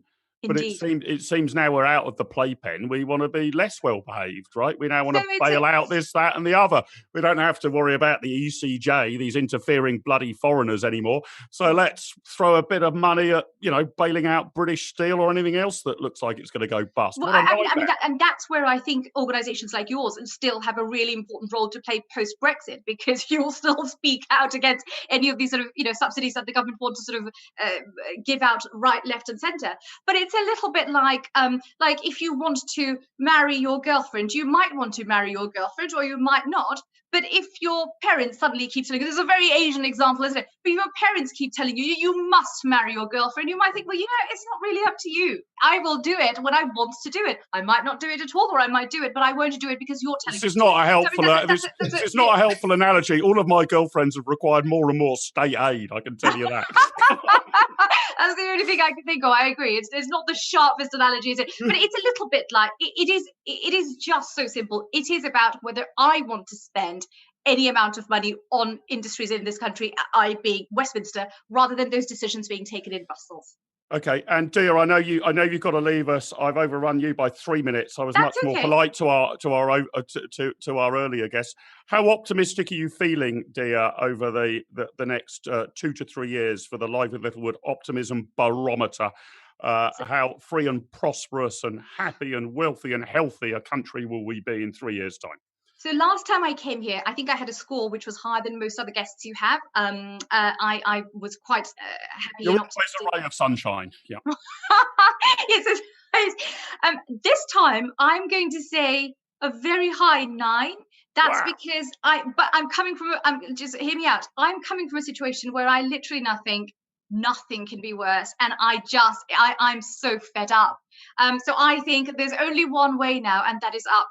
And therefore, I'm very optimistic in a very roundabout way. Given we're on the floor, the trajectory can only be upwards. Yeah, exactly. Okay. Bless you, Dia. Lovely to have you with us. Enjoy the rest of the evening. Karin, Brendan and Philip, stay with us. Brendan, let me bring you back in on this Brexit issue. You know, the big force behind Labour leave. Where do you think this is now going to end up? I personally vote for Brexit. IEA people have very different views on this matter. Philip was on the other side, if I recall correctly. It's quite a difficult issue for people of a free market persuasion, because on the one hand, when talking about federalism, you want lots of experimentation and regulatory competition, and let's see if the Swedes get it right. If they do, we'll follow them. If they don't, we won't. On the other hand, when you sort of get into everybody, no agreements being in place, you get this race for state aid or whatever. You don't have really a market operating because there aren't the overarching rules. What are you hoping prevails over the next few days? But what do you want our relationship with the European Union to look like? And doesn't some of that require some surrender of sovereignty, just like being a member of NATO or observing the WTO does? I think there's a whole range of issues, of course. The big ones, as we mentioned, obviously fishing, state aid, the question of our sovereignty, the role of the court, etc. But in the withdrawal agreement, which let's remember is an international treaty that we have signed with the European Union, there are a whole host of areas in there that are yet to be defined in terms of our long-term relationship. What's immigration going to look like, for example, which was a big driving force behind the Leave vote. My view from the start has been a simple Canada-style deal with the European Union would be preferable, which, let's remember, is what Barnier offered us not so long ago. And then when we went back and said, oh, yes, all right, then he changed his mind. I think right now what the government needs to do is send a firm message that if we can't get within the next few days the type of arrangement that we want, we have to walk away. And the Prime Minister, instead of isolating, he's come out negative from his test. He needs to be in there with Barnier, looking at the whites of his eyes and saying, we're not putting up with these demands. We voted to leave the European Union. This has dragged on far too long. What I think we should have done, looking back now, and it's always great to look back with hindsight, is left, gone, and then negotiated. Instead of conceding to a withdrawal agreement, which has tied us down much longer than we needed to, all sorts of other conditions and restrictions that are in that, particularly on Northern Ireland, we should have just walked away and negotiated from outside. Of course, we want a positive relationship with the European Union. They are our physical neighbour, and down here in Kent, of course, where we now have a border running through our county, albeit a virtual one. If we do become independent, I'm going to run for president of Kent. And Philip, as you live in Sussex, you can come over whenever you like. But I think you'll be at war in minutes. I mean, you'll both be tooled up to the teeth. I know you two. But I think that's what we should have done, just come out and negotiated from a fresh standpoint. And I think what's going to be particularly interesting as well, if I may, is what Labour does over this. If Boris Johnson comes back with a deal or a little section of mini deals, if Labour oppose those deals, it just shows that it's not listening to its former seats in the north. If Boris Johnson comes back with a no-deal arrangement and Labour votes against it, I think Labour could be in severe trouble.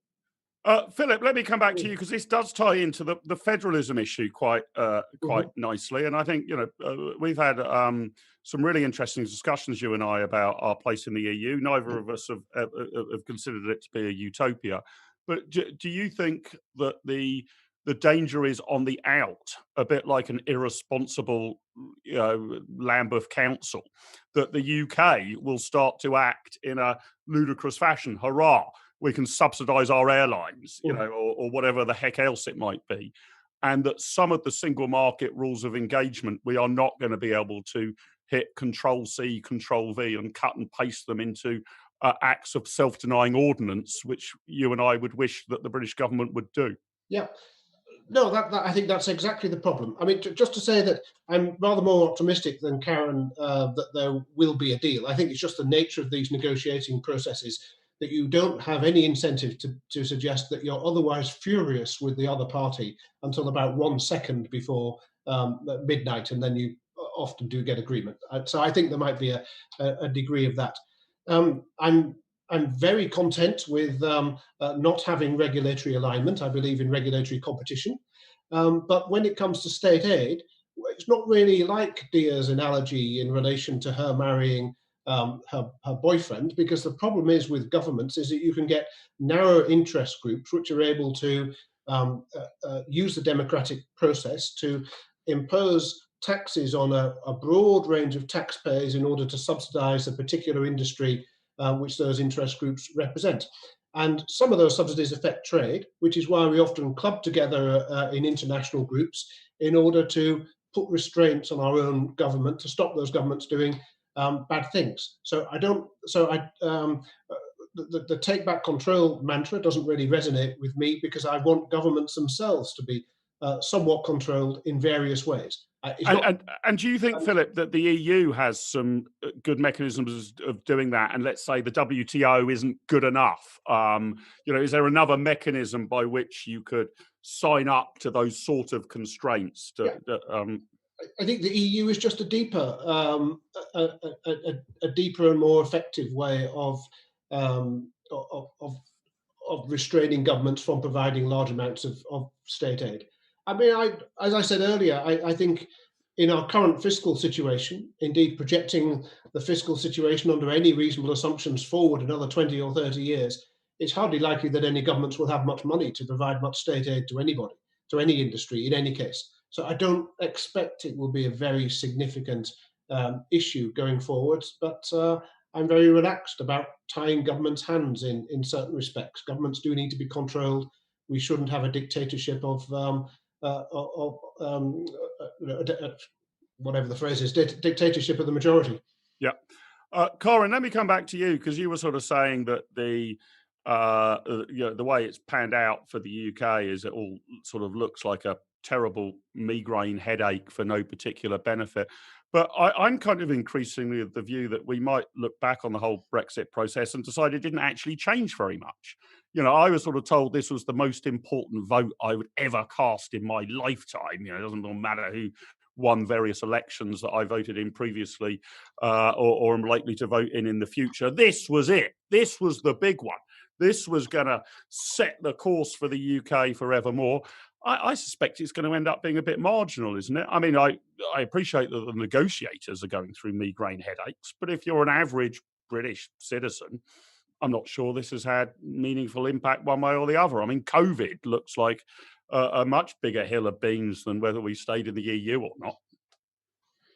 Well, I mean, again, the jury's still out, isn't it? I mean, you're not properly out yet at this point, so it's going to be it's difficult to assess what the next year will look like.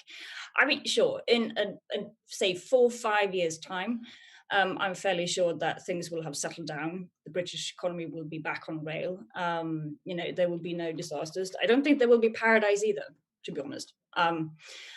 But I think, what made people so scared, not least in Brussels, but also in other European capitals, were whether there would be huge knock-on effects in other countries, and that Brexit would lead to just the implosion of the entire project. I don't think that will happen either, actually. But it's not an illogical conclusion to draw. And do you think that the bit that I'm trying to get my head around from a kind of market liberal perspective is this level playing field? Barnier took this really quite elegant picture and he put up on Twitter that he walked around some football pitches and as part of the negotiations. I'm looking for a level playing field. The bit I've always struggled with, Karin, in this debate and argument is a level playing field, yes. The referee not being biased or corrupt, yeah, fine. But sometimes it looks like the EU are insisting that the 11 players on each team need to be identical. And it's unreasonable for England to put forward a centre forward who's taller or healthier or works harder or trains harder than the people on the EU team. That the level playing field isn't just about the basic rules of engagement are the same. It starts to become everybody must have the same number of corner kicks and throw-ins and penalty kicks. Otherwise, there isn't a level playing field. Somehow or other, market liberals like you and I have got to find a way in which the level playing field is there. But then there's competition on the pitch, right? And somebody might win the match 5-0, 6-0 because they work harder, they train better, they're more naturally talented or whatever it is. And sometimes when you hear the EU talk about it from my pro-Brexit perspective, it sounds like they just want everything to be uniform. They don't want the rules to be competitive at all. Am I overstating that and just being a bit of a kind of gammony, old-fashioned Englishman, Karin, or is that a fair critique of the EU's approach to these matters? That's absolutely fair critique. I think, a lot of people translate a level playing field into harmonization, and it's not at all the same thing. I think how it all started out with mutual recognition was a much better way of going at it. But also, following on what Philip said, I think, to be perfectly honest, I think the biggest gain with the EU from a political perspective has normally been that it has been a way for governments to do what they think is the right thing, but just find themselves unable to explain to the voters. So it's not really about taking responsibility. It's very hard to sell state aid rules philosophy to the voters when they're afraid of losing their jobs. And then it comes very handy to have an organization like the EU to put the blame on, basically. So it's going to be interesting. I'm thinking maybe, Mark, you will be missing EU state aid rules in a year or two. I'm missing them already. I'm missing them already. It's a mixed bag. It's a mixed bag. I don't know whether we'll make the best of it or not. Philip, I know you need to leave us, so let me come to you for your overall analysis and number for the highly market sensitive Live with Littlewood Economic Optimism Barometer, an integer between 0 and 10. 0 is an integer, right? Yeah. In which 10 is we've achieved free market, beautiful liberal utopia in 2 to 3 years' time, and 0 is we're making North Korea look like a good country to live in. Where do you stand in that, and why, Philip? We'll question whether 0 is an integer, given that it's the absence of anything. But anyway, let's focus on that for the next 20 minutes, shall we? I think 6. There are some kind of positive noises in terms of land use planning liberalisation, which would be totally transformational, given it's the biggest policy mistake of the last 30 years to restrict the building of houses. But we'll see in the implementation. But I do worry that there is no obvious big market-orientated reform programme on the horizon there. Most big policy announcements involve more government rather than less. So I'm not going to go for more than a 6. Hopefully we'll be out of COVID by April. Yeah, you think it will be as soon as that, do you, Philip? April, and do you think we'll revert very swiftly to normal, or do you think we'll get overhang that we'll all have to, Matt Hancock saying, well, that closing down the pubs at 10 o'clock might not have helped public health, but there are fewer fights on the streets. That's a reason for a permanent curfew then, right? Yes. I think the economic recovery will be pretty slow. We've already had a productivity problem in the last 10 years or so. If you then have a series of events which leads to quite serious economic dislocation, combined with high levels of government spending, taxation and regulation, that's not really a recipe for very rapid recovery. So we could have a sort of Nike-shaped tick rather than a V-shaped recovery. I think that would be my expectation, and it could go on several years, the recovery phase. Okay, a very, very measured 6 from Professor Booth. Brendan, how are you feeling optimism-wise, okay, you're perhaps not coming at it from the same market liberal perspective that we are, but utopias, your 10, noughts, your North Korea. Where do you think we're going to be in 2 or 3 years? Well, I don't mind a certain element of state intervention in certain areas, but if I were to put myself in the mindset of a sort of IEA free market libertarian, I would say I think we're going to be around the 4 to 5 mark, because it's got to be an integer. Everybody does this. I ask for an integer and people give me 6.97. 4. Okay, right. The reason being is I think unemployment is going to be a much more difficult thing than we anticipate. And I think you're going to see a vast expansion of the state in terms of creating job schemes, training programs, apprenticeships, etc. like this, just to try and get the numbers down, because I don't think we fully appreciate yet how damaging lockdown has been, particularly on small family-run and family-owned businesses. We saw just before this lockdown that we're in now, the highest number of people being made redundant, I think it was in 40 years, and that was before the lockdown. So what on earth is happening now? And so for that reason, from the mindset of a libertarian IEA mindset, I would be a lot less optimistic. So you want more government plans to create 250,000 jobs building windmills, that kind of stuff? I think we're going to need support for industry, especially in a reshoring program to reduce our strategic dependency on places like China. And I think we're going to need government promoting exports around the world, because we've got to sell our wares on the world stage. Now we're out of the EU. I think we're going to need, well, just down where I am, for example, in Kent, there's a huge government job creation scheme, I jokingly call it, which is the Kent Lorry Park to manage the border. I think we are going to see an expansion of the state. And I make this other prediction as well. I think when we get a new Labour government, the next Labour government is going to enjoy the freedoms that come from being outside the state aid regulatory framework. And I think within a few years, we might see a reverse. Actually, the left quite like being outside of the EU, and those on the centre-right of politics look to Europe with a sort of shiny eyes and wishing they were still in. Christ almighty, I'm emigrating to Stockholm, even if that's got 10 o'clock curfews. There's got to be some flickering pocket liberalism left. Karin, what do you think? Next 2 or 3 years? Obviously, you can widen it beyond the UK, the kind of Western world, Scandinavia plus us. Well, you always tease me for being a pessimist, so I'm not going to disappoint you this time. I mean, I'll bring in some of that Scandinavian noir. I would go with a 4, I think. Mostly because even though I would really like for everything to be okay when the vaccine is out, I think that there will be an overhang. And again, I think it's just hard to understand what these lockdowns really are doing to the European economy and what they will continue to do. So I'm not that optimistic about that V-shaped. And you don't think we'll be out of the lockdowns by the spring? I mean, so this is a 2 to 3 year projection. You think that this will have an overhang well beyond the early part of 2021, Karin, yeah? Yeah.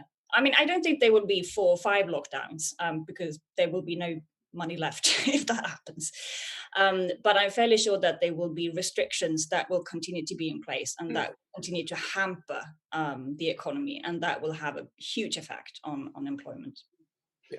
Well, you've persuaded me to give a 4 as well, but that's only because it helps my long division.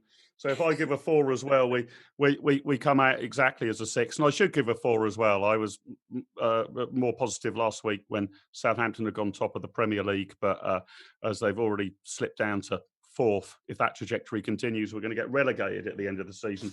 So you can see which sort of priorities are motivating my own consideration of short or long-term optimism.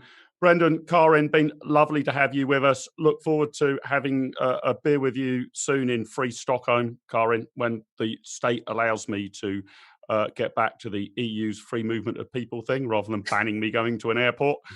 These sort of cherished liberties that we Brexiteers are thrown aside, right? And Brendan, lovely to have you on the show. Hope to welcome you back soon. Whether you're a man of Kent or a Kentish man, it's been an absolute pleasure to have you. I will find out. You will find out. You will find out. Yeah. You'll go and research that immediately. So Brendan and Karin, thank you very much. Thank you to my previous guests, Chakravarty, Andrew Lilico, Rachel Cunliffe, John Rentoul, and our very own Philip Booth. A reminder about how you can win £50 sterling of my own hard-earned money. Can you answer this question? In 1979, it was Sunderland. In 1981, it was Villa. Who was it in 1980?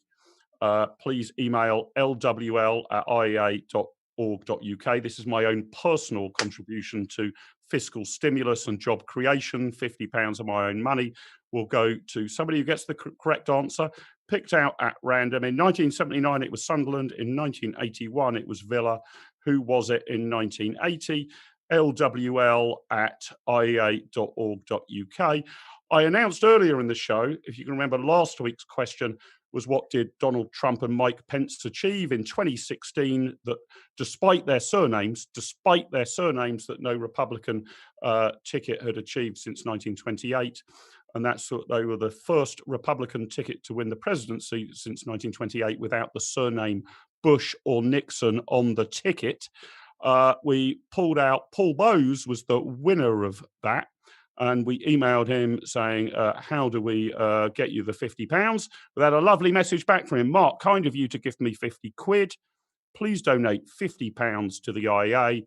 Your Live with Littlewood is excellent. So not only am I doing my bit for fiscal stimulus, also with our viewers, we're doing our bit for recycling as well. That's about the best recycled 50 quid I've ever seen. So thank you very much for that kind donation to the IEA. Please join us in 2 weeks' time. We're off air next week. And thank you, Paul, for that recycled 50 quid.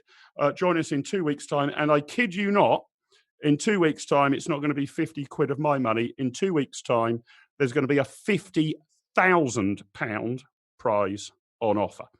Come back in 2 weeks' time. Hear all about that. Thanks for joining us. Stay safe. Stay free. Enjoy the rest of your evening. Over and out.